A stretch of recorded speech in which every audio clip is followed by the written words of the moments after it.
Welcome to Indus Special. I'm Ejaz Haider. The United States has decided to remove Turkey from the F-35 fighter jet program, a move long threatened and expected after Ankara began accepting delivery of Russia's S-400 A280 system last week. The US and other F-35 partners are aligned in this decision to suspend Turkey from the program and initiate the process to formally remove Turkey from the program. Ellen Lord, the Under-Secretary of Defense for Acquisition and Sustainment, told a briefing. Turkey's foreign ministry said the move and its announcement on Wednesday was unfair and could affect relations between the two countries. The US decision, according to Lord, would require moving the supply chain for the advanced fighter jet, which would cost the United States between $500 to $600 million in non-recurring engineering costs. On the Turkish side, the supply chain would transition from Turkish to mainly US factories as Turkish supplies are removed. Turkey makes more than 900 parts of the F-35. Lord also said that Turkey will certainly and regrettably lose jobs and future economic opportunities from this decision. It will no longer receive more than $9 billion in projected work share related to the F-35 over the life of the program.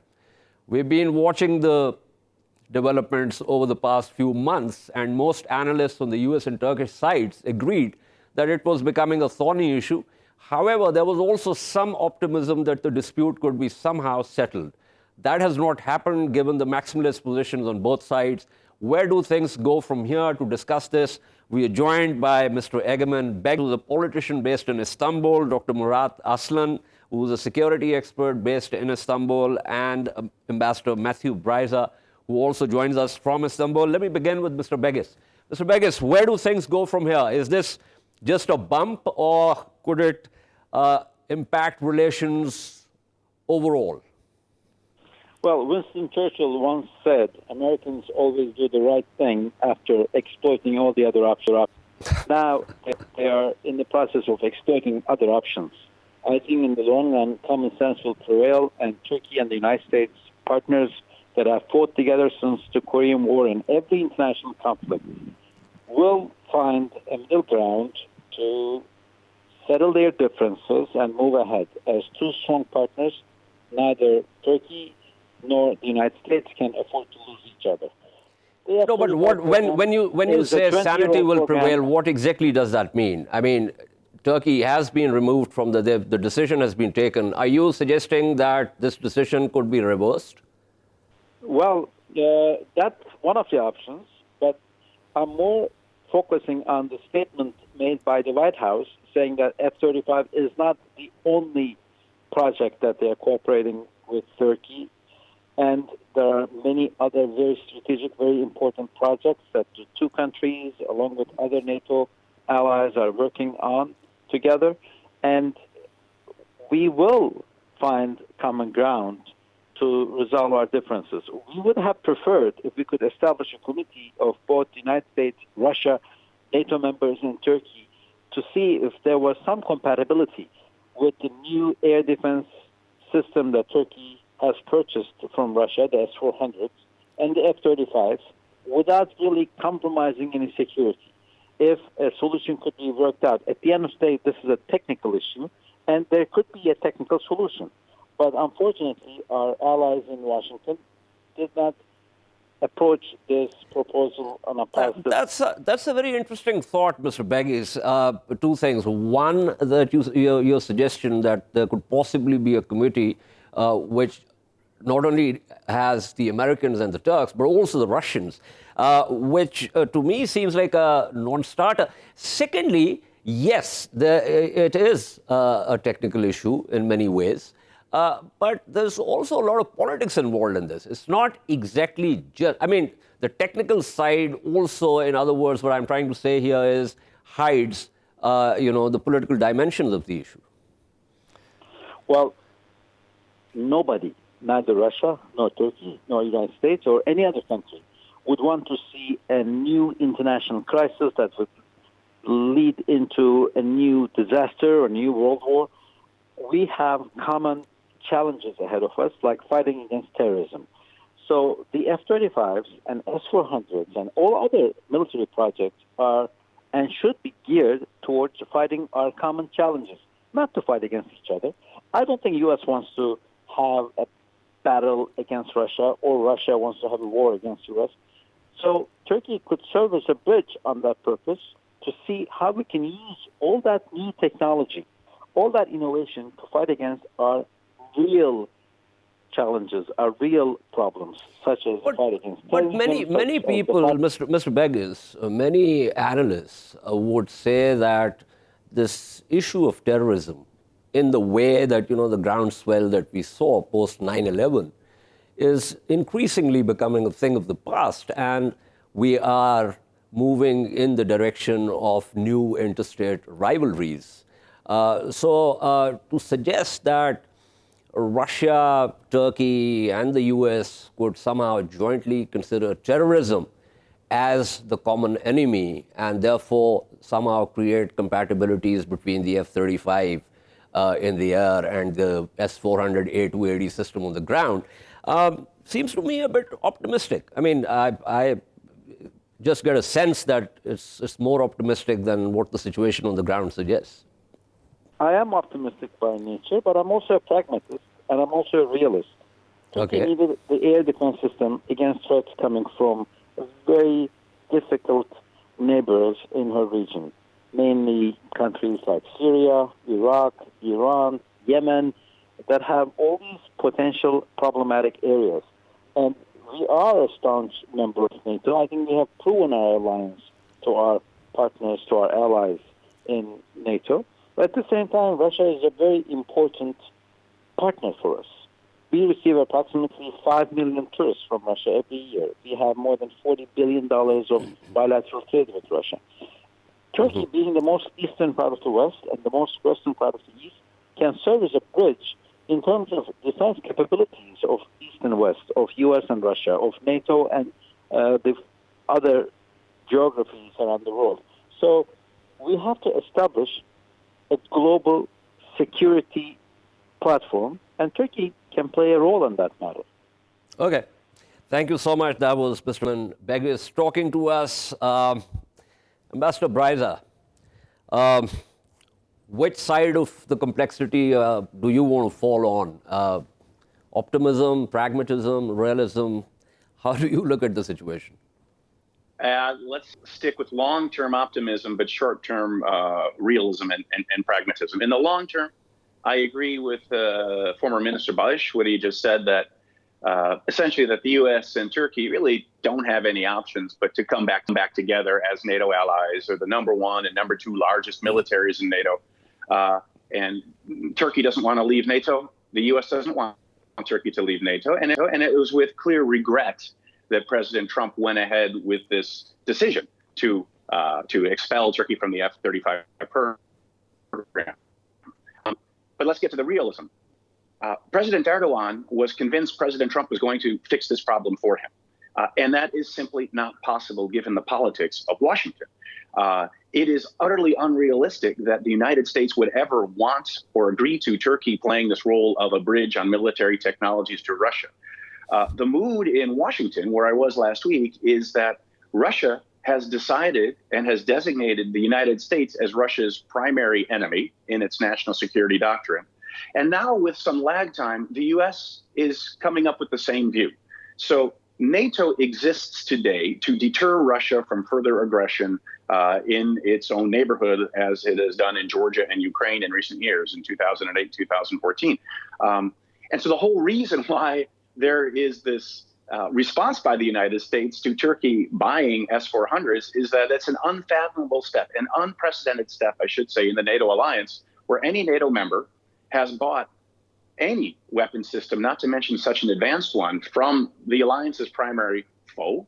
And by the way, a weapon system that is designed to defeat the F-35. So I think, this is a serious blow to U.S.-Turkey relations. But again, as Egemen was saying, we shall overcome this. Our strategic interests are simply too aligned in the bigger picture. So where does it go from here now? Because as Mr. Bagis was saying, he thought that in the short term, yes, a decision has been made, an announcement has been made, but in the medium to long term, this could also be reversed. He also talked about having a committee with the Americans and the Turks and the Russians together and somehow creating compatibilities between the two systems, designed to be hostile to each other. And I thought that was really optimistic because I don't see the possibility of that happening on the ground. So where do relations go from here? And as I initially said, is this going to be just a one-off thing, a bump, or it could impact the relations overall? So the first place we go from here is there is a second shoe to drop, which is there will be sanctions, economic sanctions and or political sanctions against Turkey under the Combating America's Adversaries through Sanctions Act, which is targeted at Russia. And so countries that procure Russian military equipment by law have to be sanctioned. And President Trump does not have any ability to waive that sanction in this case. Hold on. But I thought he does have a waiver option. In the bill that was written by the late Mr. McCain, co-authored with someone else. I don't exactly remember the bill, but there is a presidential waiver. No, there's not. Usually there is. Now India, or the case of India, received a specially drafted waiver because when the waiver issue came up, India was seen as reducing its dependence on Russian military equipment at that point, even though now India is also exploring whether to buy S-400s. But there is no such waiver pertaining to Turkey. And I by the way, my information comes from the Senate staff who actually drafted the waiver provision. Okay. So the waiver does not exist. But, of course, in theory, President Trump could bring to bear all of his political clout, which is diminishing in Washington, but he could make it a big issue to convince the Congress to provide him, to write in a new waiver. That's possible, but I think highly unlikely. So I think the sanctions are almost a certainty. So then what, though? Though that happens, then what's the next phase? I actually do think there still is a technical solution available. Not the one Egemen was saying, because the U.S. would never, ever agree to a committee involving Russia in this situation, but a different sort of mechanism.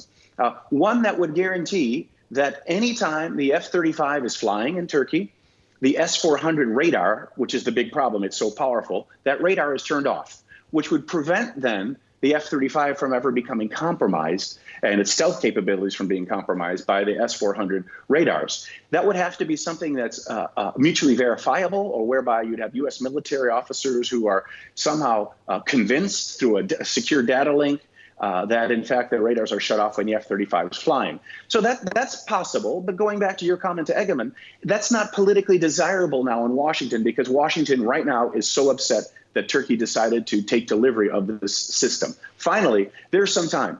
President Erdogan has said it won't be until April of 2020 that the S-400 system becomes fully operable. So I hope there'll be discussions maybe on this verifiable way to make sure the radars are shut off when the F-35s are flying.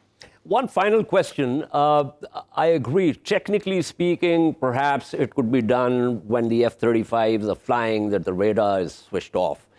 But in practice, if you want to have this in and through a verifiable mechanism, then there has to be the Americans on the ground verifying that the radar has been off.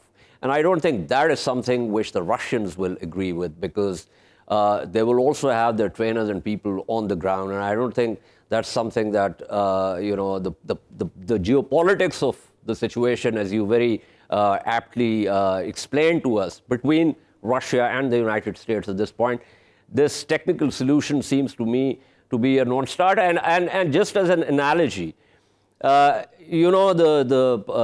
monitoring system that was created by Sandia in collaboration with the Russians, even that has been increasingly coming under stress, with the Americans saying that Russians have been developing systems that they should not be developing, and so on and so forth. I mean, it's a long discussion. So do you think it is actually doable, the technical side, as you put it? Yeah, I think, well, first of all, I completely, political reasons will not want this to happen. They'll put pressure on Turkey. So Ultimately, it's going to be up to the Turkish government and President Erdogan whether they want to try to pursue such a technical fix and upset the Russians, or placate the Russians and really upset their NATO ally, the United States. That's a tough decision to make. And that's why President Erdogan's the head of state. He has to make these difficult decisions every day. Absolutely. Thank you so much, Ambassador Mathew Bryza, who was speaking with us. Let me go to Dr. Murat Aslan. Dr. Aslan, thank you. You've been listening to this conversation very patiently. I'm going to ask you the same question. Where do things go from here? Well, I think we have to be aware of the historical discourse of the S-400 procurement first, because otherwise we can't give meaning to what's happening currently. Turkey was covertly sanctified by the Obama administration, and later then Turkey had to, knock the door of Russians to procure an air defense system after China. So it was the United States who first initiated such a crisis in 2000s, as you know, and later then Turkey clearly announced the procurement from China. The Western countries strongly resisted that decision, and later then Turkey canceled it because of the technology transfer. As you know, China had some, limitations about it, and later then Russia offered S-400, and they made a deal about it. But right after the release of Pastor Brunson, a U.S. citizen, since he was involved in a coup d'etat in Turkey, S-400 issue has been warmed up by the U.S. administration. And we know that this issue is not a new phenomenon, but the United States started it to sound, What I see is that if you are aware of the historical discourse and the overall relations of the United States and Turkey, starting from 1990s, S-400 procurement is a natural outcome of the discourse, the overall discourse. Dr. Aslan, this is very interesting, but let me ask you a question. And the implication of what you're saying is that since the 90s, relations between Turkey and the U.S. have been on a trajectory which necessarily has been sort of going downhill rather than uphill. If that implication, if I've got it right, then are you suggesting that after this acquisition and the U.S. announcement that relations will further nosedive? Okay, I'm a former soldier, and I was in counterterrorism operations in 1990s. I remember one significant event between the United States and Turkey. It was the procurement of attack helicopters. We had procured some from the United States, and later then they canceled the rest.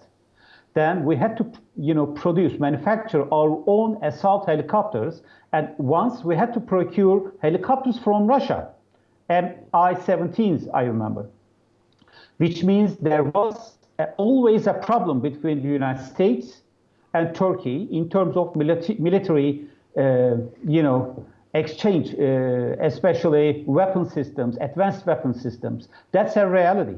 And during the Obama term, Turkey had real problems with the United States in Syria, and we witnessed a great effort of Jewish lobby, Armenian lobby, and also, Greek lobby in the United States just to halt the relations of the United States with Turkey. And now we are experiencing S-400 and F-35 issue after the whole process.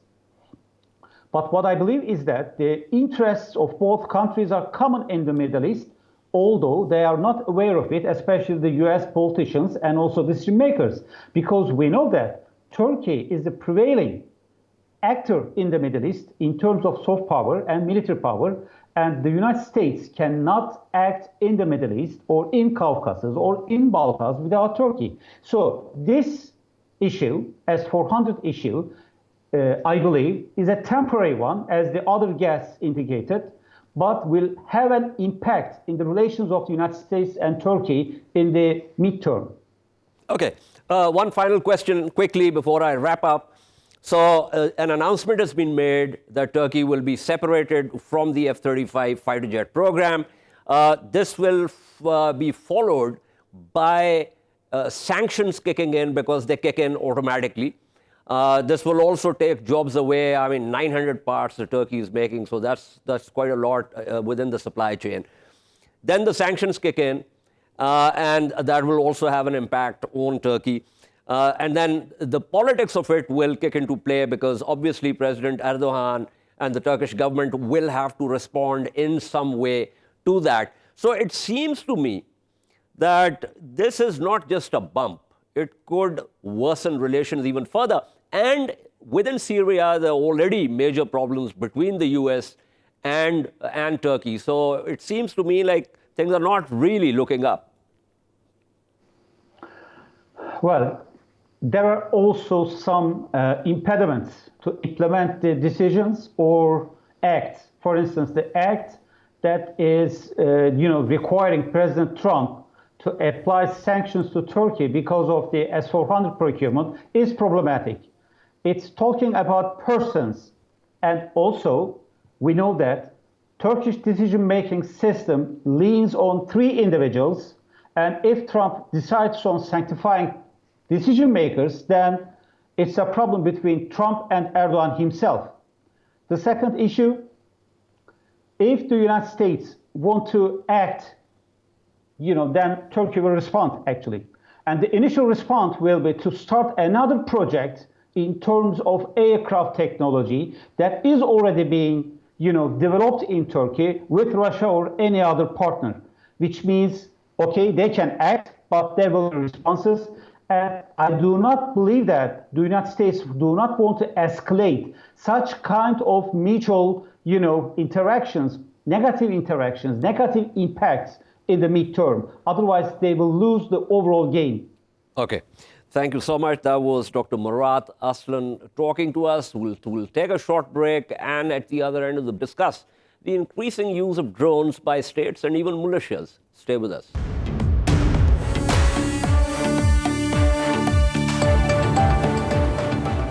Welcome back to Indus Special. The increased use of drones by Iran and its allies for surveillance and attacks across the Middle East is raising alarms in Washington. According to a Reuters report, the United States believes that Iran-linked militia in Iraq have recently increased their surveillance of American troops and bases in the country by using off-the-shelf, commercially available drones.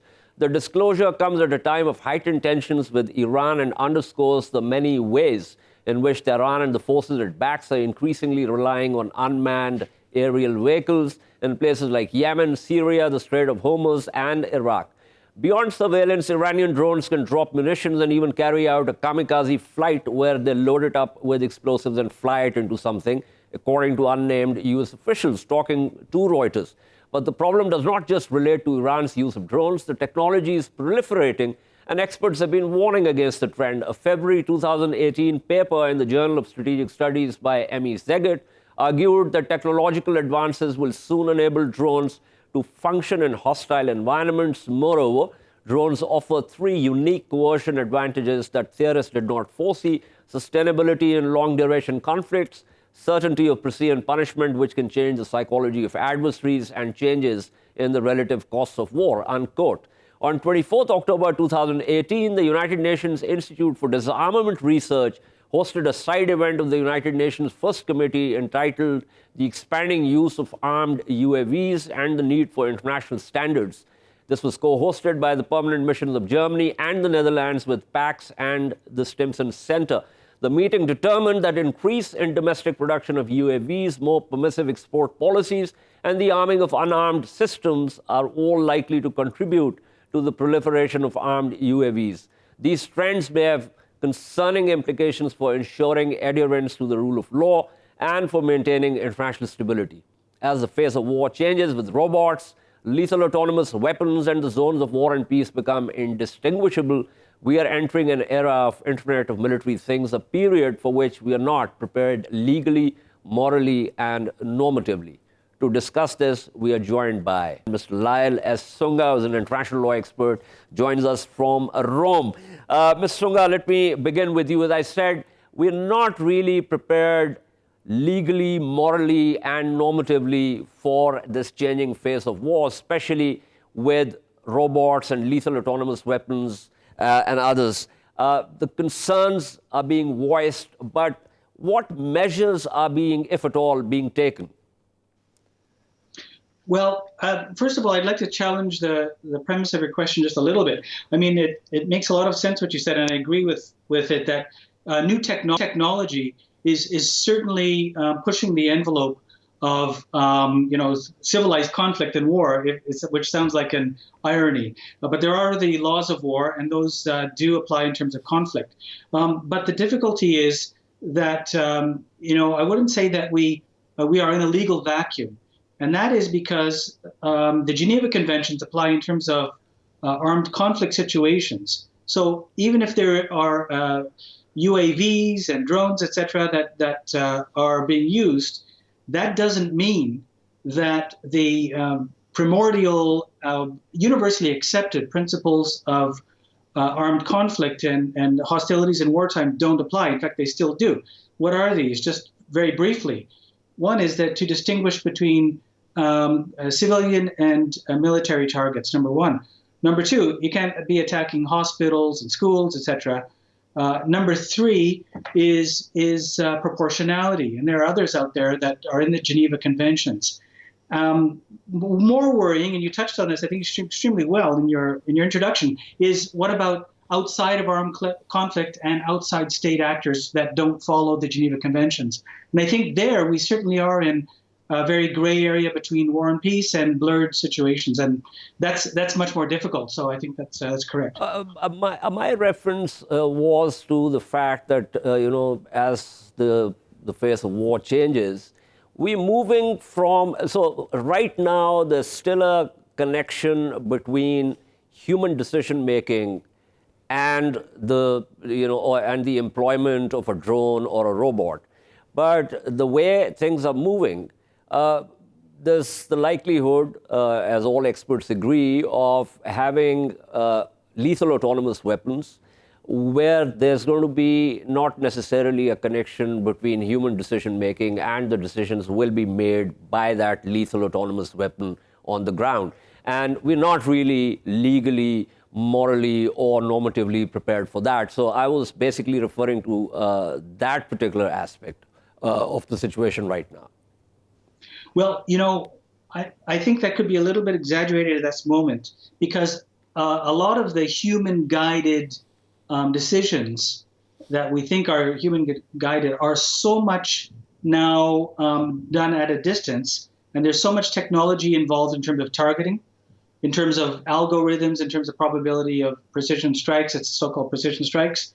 And we've seen this very well with the massive increase that the Obama administration, we witnessed in its use of drones, and how precision targeting didn't turn out to be precision targeting at all. If you look at the numbers of children killed, for example, in Pakistan and Afghanistan, which are in the hundreds from these, I mentioned children because they cannot have been combatants. These are civilians par excellence. So we are already in a situation where so much technology is involved that it's, beyond, the connection is already, since many years, rather weak in one sense. In terms of actual pulling the trigger, it's quite automatic. Absolutely. But the conduct of hostilities and the strategy and the tactics, yes, it's still very much a human guided aspect to it. And the robots that you mentioned does raise another whole host of issues, but I would rather see them as a tool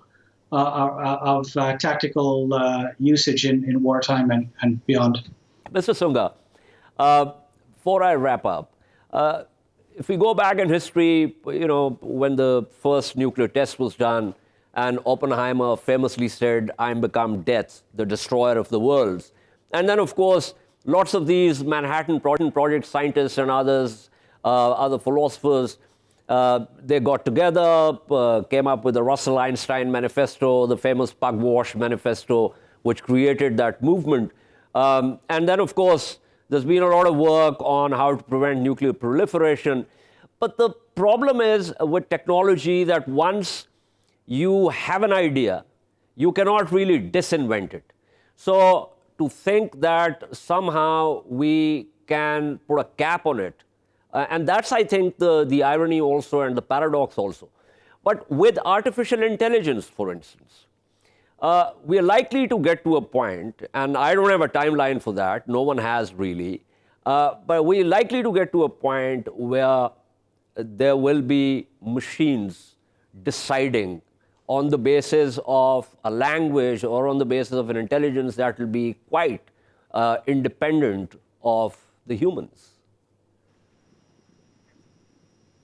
Well, again, this is a scary prospect, and as I say, machines being used, it can be exaggerated in a way because in the old days, the really old days, you were swords and hand-to-hand combat, but ever since missiles and projectiles were formed, there's been some concern by states at certain points to put a cap on it. But as you say, and I very much agree with your statement, it's very hard or it's impossible to put the genie back in the bottle. And that's why there are some efforts to try to say, well, for the use of UAVs, especially if it's beyond state actors, it becomes just another wild card. But I don't see it as a huge quantum jump up as, for example, nuclear weapons. What worries me, I suppose, is that I'm a bit pessimistic right now because, as Mohammed was mentioning, there's been such a use of double standards, and that has weakened the international rule of law. That's number one. And number two, the state of international relations at the moment is so weak that it's going to be very difficult to get international cooperation with the political will to develop rules that can attack these kinds of things. So I'm a little bit pessimistic at this juncture that there will be any concrete action anytime soon on UAVs, but I would love to be proven wrong on that score. Absolutely. Thank you so much. That was Lyal S. Sunga speaking with us. This is all for today from Indus Special. We shall see you tomorrow. Until then, it's goodbye.